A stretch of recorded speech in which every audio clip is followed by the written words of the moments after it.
तो पार्ट 2 की शुरुआत में हम उस पैलेस की छत को भूकंप के झटके से गिरता हुआ देखते हैं, जिसे देखकर जिन मिस को उठाकर बाहर भागने लगता है। जहाँ जाते हुए मिस को एहसास होता है कि जिन बुरा इंसान नहीं है। अब जब जिन मिस को बाहर लेकर पहुँचता है तभी उनकी तरफ एक तीर आता है, पर जिन मिस को उससे बचा लेता है और देखता है कि वो तीर और किसी ने नहीं बल्कि डैनियल ने चलाया था, जो अपने बेटे जेकब के बारे में पूछने लगता है। जिस पर जिन कहता है कि वो तो शायद अंदर ही दबकर मर गया होगा। ये सुनकर डैनियल को गुस्सा आ जाता है और वो अपना तीर उसकी तरफ करता है। तभी आसमान से बिजली डैनियल के ऊपर आके गिर जाती है, जिसकी वजह से वो सीधा खाई में गिर जाता है। अब तेजी से बिजली को गिरता देख जिन मिस को लेकर आगे भागने लगता है, जहाँ एक जगह मिस अपने पूर्वज के महल के टूटने की वजह से रोने लगती है। तभी वहाँ शेन भी आ जाता है। उसी वक्त जिन मिस से एक जगह आने को कहता है जो उसके अकॉर्डिंग बिजली से सेफ थी, पर तभी उसकी तरफ बहुत सारी बिजली गिरने लगती है और एक बिजली उसके ऊपर भी गिर जाती है,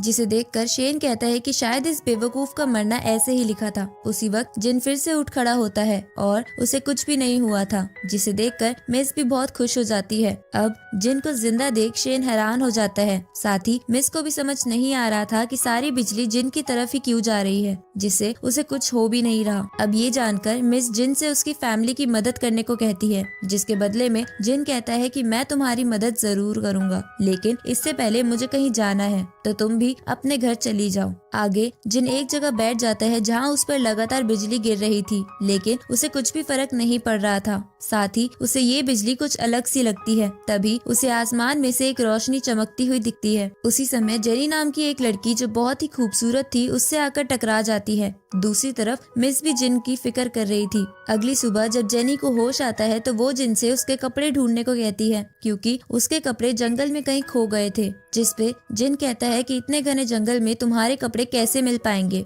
तभी वो देखता है कि जेनी उसके कपड़ों की तरफ देख रही थी। ये देखकर वो जेनी को कहता है कि मैं तुम्हें अपने कपड़े नहीं दूंगा, पर जेनी के रिक्वेस्ट करने पर वो मान जाता है और उसे अपने कपड़े दे देता है। आगे जेनी जिन को कहती है कि मैं यहाँ डेविल के मकबरे में कुछ ढूंढने आई हूँ, पर कल रात मैं लाइटनिंग फील्ड ट्रैप में फंस गई थी। ये सुनकर जिन को भी लगता है कि कल इसी की वजह से उसके ऊपर बिजली गिर रही थी और शायद गोल्डन स्क्रोल ने उसे बचा लिया था। इसके बाद जेनी जिन से पूछती है कि तुम यहाँ क्या कर रहे हो, जिसपे जिन वही टेलीपोर्टेशन वाली बात सोचता है, लेकिन सच ना बताते हुए कहता है कि मैं एक एडवेंचरर हूँ। साथ ही उससे पूछता है कि इस जगह का नाम तो कुछ और है, तो तुम इसे डेविल का मकबरा क्यों कह रही हो। जिस पर जेनी कहती है कि ये जगह बहुत पुरानी है और कई लोगों का मानना है कि यहाँ पर खतरनाक मॉन्स्टर रहते हैं। ये सुनकर जिन कहता है कि तुम ऐसी खतरनाक जगह पर क्या ढूंढने आई हो, तो जेनी उसे बताती है कि मैं एक हेवेनली बुक ढूंढने आई हूँ, जिसके अंदर कल्टीवेशन का सबसे हाईएस्ट वे है।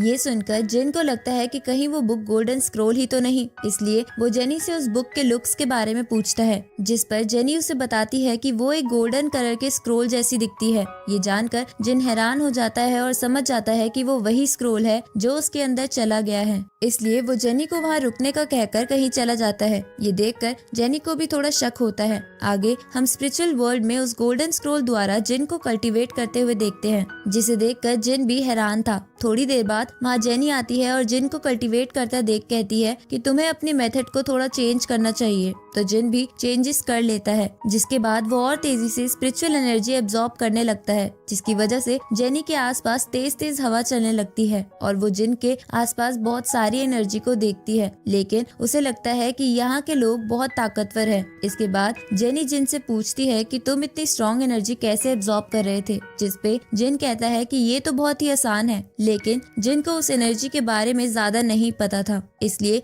जेनी जिन को बताती है कि कल्टीवेशन के 5 लेवल होते हैं, जिसमें तुम सेकंड स्टेज यानी स्पिरिचुअल लेवल पर हो, जिसको पार करने के लिए तुम्हें अर्थ और हेवन का ऑरा एब्जॉर्ब करना सीखना पड़ेगा, जो तुम्हारी बॉडी को साफ करेगा। तो जिन जेनी से पूछता है कि मैं ये ऑरा एब्जॉर्ब कैसे करूं, जिसपे जेनी कहती है कि इसके लिए तुम्हें ध्यान लगाना होगा, पर तुम्हें तो ये बात पहले से ही पता होनी चाहिए क्योंकि तुम सेकंड लेवल पर हो। तो जिन कहता है कि मैं एक जीनियस हूँ, मुझे ज्यादा जानने की जरूरत नहीं पड़ती। आगे जिन को कपड़े ना होने की वजह से ठंड लगने लगती है, इसलिए वो आग जला लेता है। जहाँ रात में वो जेनी से पूछता है कि क्या कोई ऐसा है जिसने गैलेक्सी को पार करा हो, तो जेनी इसके लिए मना करती है। तो जिन कहता है कि मैं ऐसा पहला इंसान बनूंगा जो गैलेक्सी को जरूर पार करेगा। अगली सुबह जिन कहीं से कुछ कपड़े ले आता है, जिसपे जेनी उससे बोलती है कि आसपास तो बस माउंटेन्स हैं, तो तुम ये कपड़े कहाँ से लाए। ये सुनकर जिन कहता है कि तुम्हारे सोने के बाद मैं बहुत दूर जाके ये कपड़े लाया हूँ। तभी वहाँ पर एक भाई बहन जिनका नाम रोजी और इवान था, अपने साथियों के साथ चोर चोर चिल्लाते हुए वहाँ आ जाते हैं। ये सुनकर जिन अपने आसपास चोर को ढूंढने लगता है ताकि वो जेनी के सामने हीरो बन सके। पर रोजी बोलती है कि तुम ही चोर हो जो सुबह सुबह टेंट के बाहर से मेरे कपड़े ले आया,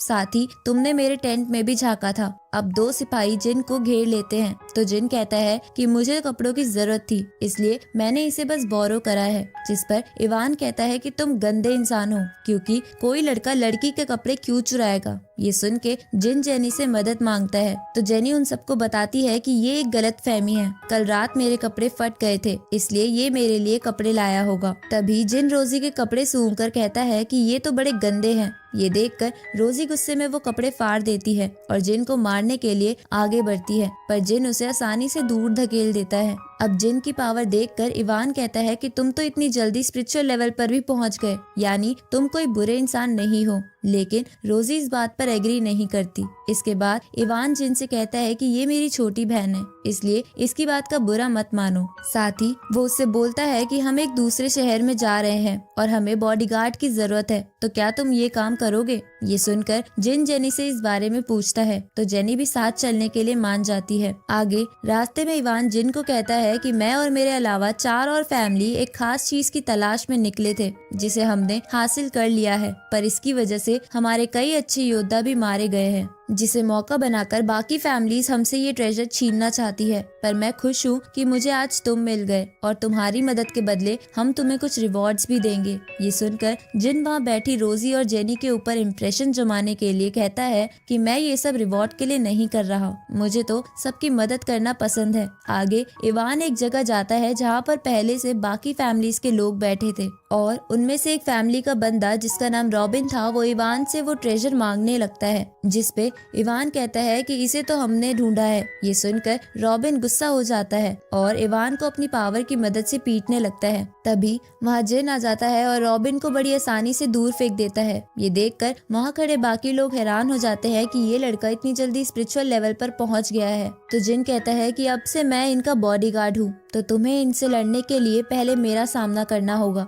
उसी वक्त वहाँ रॉबिन फिर से खड़ा होकर आ जाता है और कहता है कि मैं भी स्पिरिचुअल लेवल पर हूँ। जिसके बाद वो अपनी पूरी पावर इकट्ठा करके जिन को मारने आगे आता है, पर जिन उसे बड़ी आसानी से नीचे गिराकर कहता है कि तुम्हें अभी बहुत कुछ सीखना है। ये देखकर इवान उनसे कहता है कि क्या तुम सबको अभी भी वो ट्रेजर चाहिए, जिसपे वो सब कुछ नहीं कहते। इसके बाद वो उस ट्रेजर बॉक्स को ओपन करने का डिसाइड करता है, जहाँ इवान जिन से कहता है कि हम इसे ओपन नहीं कर पा रहे, तो क्या तुम इसे ओपन कर सकते हो। ये सुनकर जिन बॉक्स को बीच में से काटने के लिए अपना हाथ आगे बढ़ाता है। ये देखकर उनमें से एक फैमिली का बंदा जिन को कहता है कि इससे बॉक्स के अंदर की चीज को नुकसान हो सकता है। तो जिन उस बॉक्स को बड़े ध्यान से देखने लगता है, जिसके अंदर उसे बहुत सारे होल्स दिखते हैं, जिसे देखकर जेनी उसे ओपन करने का तरीका समझ जाती है और जिन को इस बारे में बताती है। तो जिन भी ऐसा करके उस बॉक्स को खोल देता है, जिसके अंदर से एक मिड लेवल मार्शल एबिलिटी का स्क्रोल निकलता है। ये देखकर वो सभी उसे मांगने लगते हैं। तो जिन कहता है कि मैं इसके 4 टुकड़े कर देता हूँ और तुम सब इसे एक एक रख लो, लेकिन वो जिन को रोक देते हैं और